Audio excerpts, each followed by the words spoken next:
What's going on, guys? How's everybody doing? Still stuff from yesterday. Yeah. Hope everybody had a nice day. We did here. Good time. A little update on what's been going on. Oh yeah, the that piece that you're looking at in the background there that says the home of Paul Revere. That was a birthday present to me yesterday. I turned 59 yesterday. I still can't wrap my head around that number. It just happened to fall on Thanksgiving this year. But my brother-in-law and his wife, Michael and Liz, my wife's brother and his wife, great people, great people. I got lucky when I got them for relatives. But anyway, they had one of these hanging in their house last time we were over, and I was looking at it. And what you read is what it is. It's an original slate from the draft horse barn of the Paul Revere and Son copper rolling mill, right around 1845. Where I was born in Canton. You look up the top there, it says Cantondale. That's what it used to be called way, way back in the day. Paul Revere had a cottage there, a summer cottage there, and his copper rolling mill. That's where they made the copper for the bottom of the Constitution. The USS Constitution, the first copper plates were made there. They also made the copper sheet for the first State House building in Boston. As a matter of fact, Revere Company is still around. I believe they're based in New York now. But they still deal with copper, and they're still around. Probably one of the oldest companies in the United States, I would think. But anyway, where I was born, I could literally throw a rock to this place. The building is still up. There's an old barn there, not this one, but there's an old barn, and there's the old brick rolling mill is there, and it was in the middle of a big industrial complex, and they sold the industrial complex, and they building a big mixed-use houses and stores and a big walk area, because there's a river down there, but they saved these buildings. They saved the rolling mill and they saved the barn. And they're going to incorporate them into, I think they're making them a museum, I believe. But anyway, yeah, I got that yesterday from them. And then Mrs. Mack. I got this from Mrs. Mack.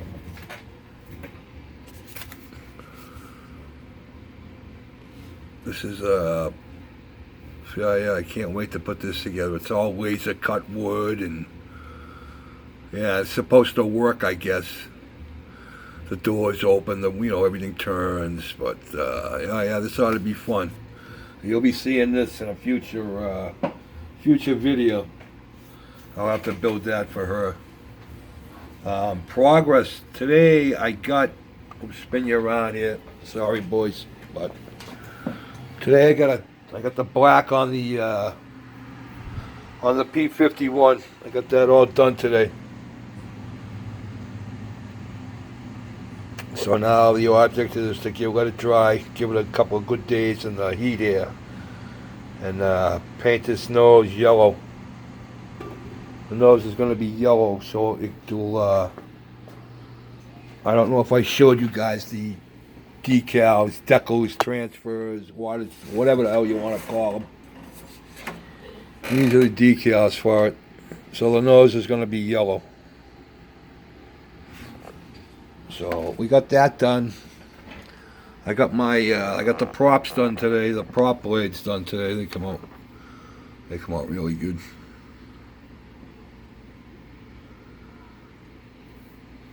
So all four of those are done. And then the rest of the day has been spent working on the struts. I've got a lot of work done to the engine. I got a lot more work to do to the engine. Gonna try to do as much as I can to it. Let me bring it up here and I'll show it to you. Right now, I am in the process, come on, of trying to figure out how to make the magneto. Today I put the spark plug things on.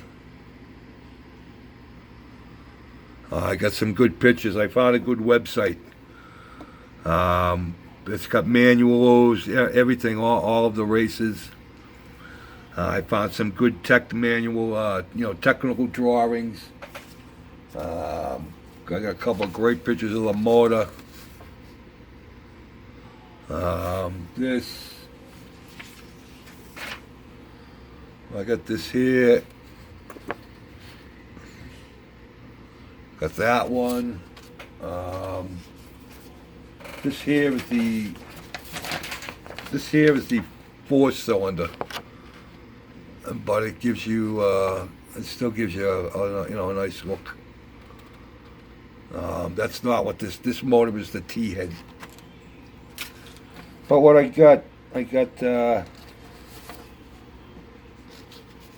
come up with this. It gives me all the where all the rods are for the shifter and the brake. This had a 3-speed transaxle. That's a gearbox right there. That's a 3-speed gearbox. That's where your transmission was. Well, it wasn't a transmission. It was a gearbox. And yeah, it was a 3-speed. But it was just pretty good. All big kinds of articles. They got some great pictures of the old races. Nowhere is there a number 27. Nowhere was there ever a number 27 racer. Now, Colonel Reb says, because I was talking about not being able to find the year, and he said he thinks that's the year. Well, I found pictures of the 1914 Stutz racer, and it's not the same body as this. The 1914 Stutz racer, the side was enclosed.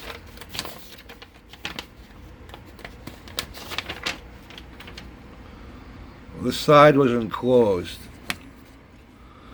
So from right about here up to here, this was all enclosed. So this is not. This is the original 1911 racer. This body is for the 1911. That's what he built it for. That's what the original Stutz was built for. The original Stutz was built and entered, I believe, into the inaugural Indianapolis 500. He came in 11th.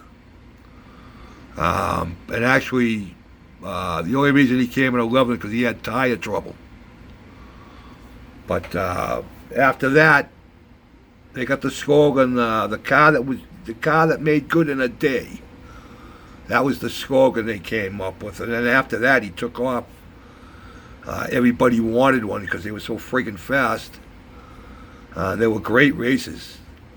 The company was, I believe it was from 1911 to 1936, I think. And then the original company, but they opened up a little bit after that, I guess, not for long.